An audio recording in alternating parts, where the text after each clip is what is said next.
Hello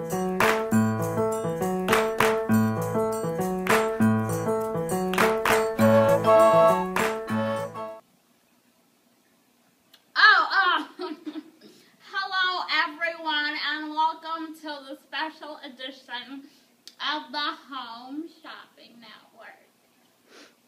Today we're going to be showing you an exciting new product that will limit your dependence on fossil fuels. That's right, we will be showing off a brand new nuclear reactor.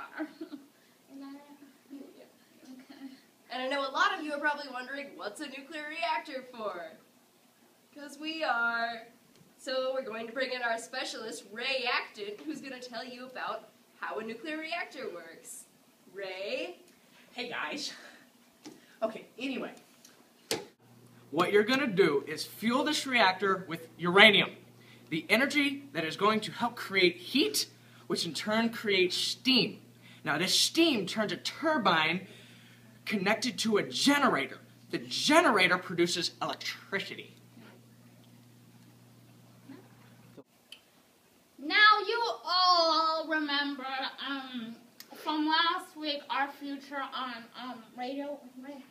radioactive fuels. Uranium is more readily available and more concentrated than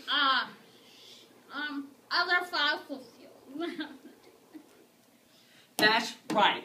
This is a more efficient source of energy, and all of you watching at home, you can uranium out of here with a fantastic deal on nuclear energy. Yes. It's true. It's true. All right. Now we are going to take some testimonial calls. Now here's our first caller, Samantha from Arkansas. Samantha?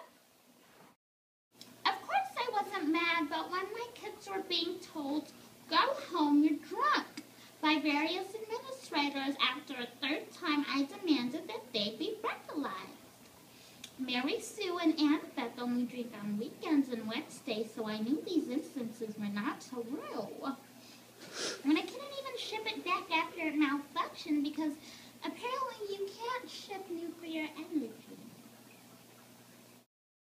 Now, Samantha, there may be, instances where mutations might occur, but I guarantee that this won't happen with our nuclear reactor today. And now we're going to take another call from Temptress from the Bronx in New York.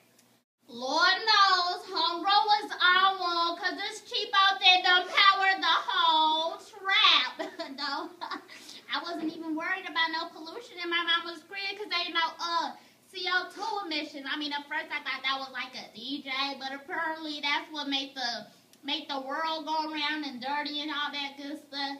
But now y'all know that when I be using this though, I feel so good.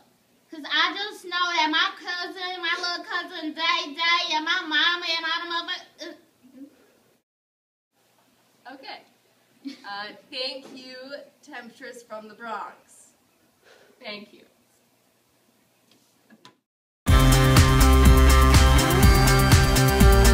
Oh, Doc, these notes don't make any sense. We don't have enough sustainable energy. Well, what's wrong, little Jimmy? Well, I was going over my Apes notes, and I realized that we don't have enough sustainable energy for the foreseeable future, and I'm so frustrated about that. Well, I know someone who can help you out with that problem. That would be fantastic. Did somebody say nuclear fission? I guess so. Good! Well, what can you tell me about the sustainable energy for our foreseeable future? Well, let me clue you in on a little product, Sonny. That would be fantastic. It's called uranium. Uranium? Uranium. Uranium! Uranium. That's what it's called. Well, how in the world does a nuclear reactor work? Well, first the uranium isotope goes through a process called nuclear fission. Fusion? Fission. Fusion. Fission. I don't understand this. Explain the two. Okay. Well, fusion is the process in which atoms are combined. Got it? Got it. Fission is the process in which atoms split apart and they release energy. Got it? Got it. Great!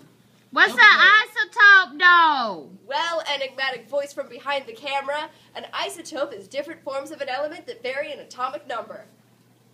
Thank you. All right, we're going to take another call. This one's Barry from the Chipotle Reservation. This is, Barry,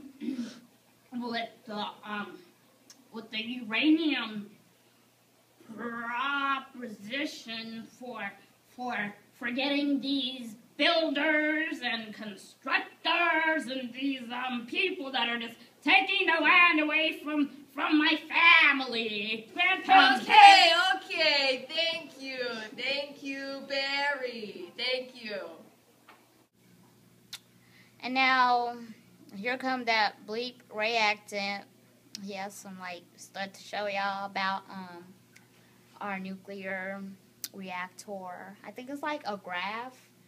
Not a pie graph, though, because he ain't coming here with no pizza. Hello, everybody at HSN again. The graph that I'm showing you right now shows the operating efficiency if it was measured at full capacity over the course of a year.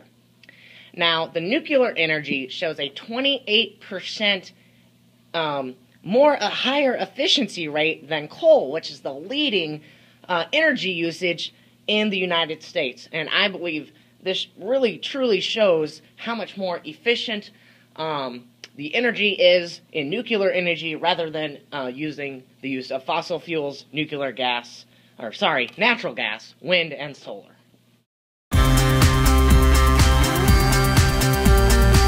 Remember, I remember all of these things about the isotopes, but what is this half-life thing on the test?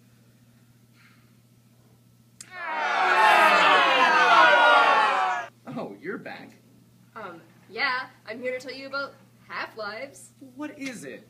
Alright, a half-life is the amount of time it takes for an isotope to decay 1/2 of its original substance. Okay, so how do scientists figure out this whole time thing and how it all works out with the years and stuff? Okay, so that's called radioactive dating. Got it? Yeah, dating. So we're not going to do the dating So thing we're again? dating? Alright, so radioactive dating is when a scientist uses the half-life of the substance, got it? Got it. To figure out how long the substance has been around based on how much is decayed. Based on how much is decayed. Okay, I get it, but what's the answer on the test? B. Wow, what an informative commercial, and so applicable to today's topic. And now we're going to take another testimonial, a very happy caller named Selena from Guatemala. Selena? Hello? Oh, okay. Hello, it's Selena from the Guatemala. And I bought this device the other day, right? The nuclear reactor. And what I love about it is how we have all the power plants and stuff here? Well, these have lots of the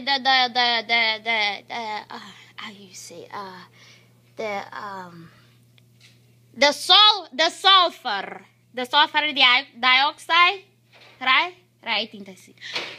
And that's the cause of the acid rain. But when I use this little machine, I know I'm not causing it because there's no sulfur dioxide, Alright, so I know after all this you guys are wondering how much is this going to cost me?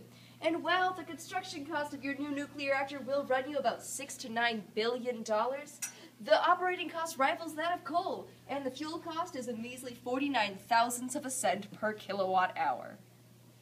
And get your nuclear reactor today, because the Frenchies are leading us in the use of nuclear energy. And I mean, they already have French fries. What else do they need?